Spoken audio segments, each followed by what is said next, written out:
ન્યૂઝમાં આપનું સ્વાગત છે। નબીપુર પોલીસની સતર્કતા, હાઈવે પર ટ્રકમાં આગ લાગતા મોટી દુર્ઘટના ટળી। નેશનલ હાઈવે 48 પર નબીપુર પોલીસ અને 112 જનરક્ષક ટીમની સમયસૂચકતાથી એક મોટી દુર્ઘટના ટળી છે।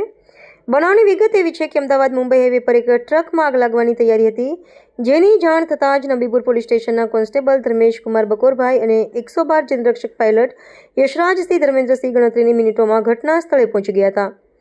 જનરક્ષક ટીમે ત્વરિત નિર્ણય લઈ ફાયર વિભાગને જાણ કરી અને જોખમી બનેલી ટ્રકને સુરક્ષિત જગ્યાએ ખસેડી હતી। આ સાથે જ હાઈવે પર પસાર થતા અન્ય વાહનોને સલામત અંતરે ખસેડી યોગ્ય માર્ગદર્શન પૂરું પાડ્યું હતું। પોલીસની ત્વરિત કામગીરીને કારણે હાઈવે પર મોટી જાનહાનિ થતા અટકી છે।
સમાચારોની ઝડપી અપડેટ માટે હમણાં જ સત્ય સ્વરાજ ન્યૂઝ ચેનલને લાઇક, શેર અને સબસ્ક્રાઇબ કરો।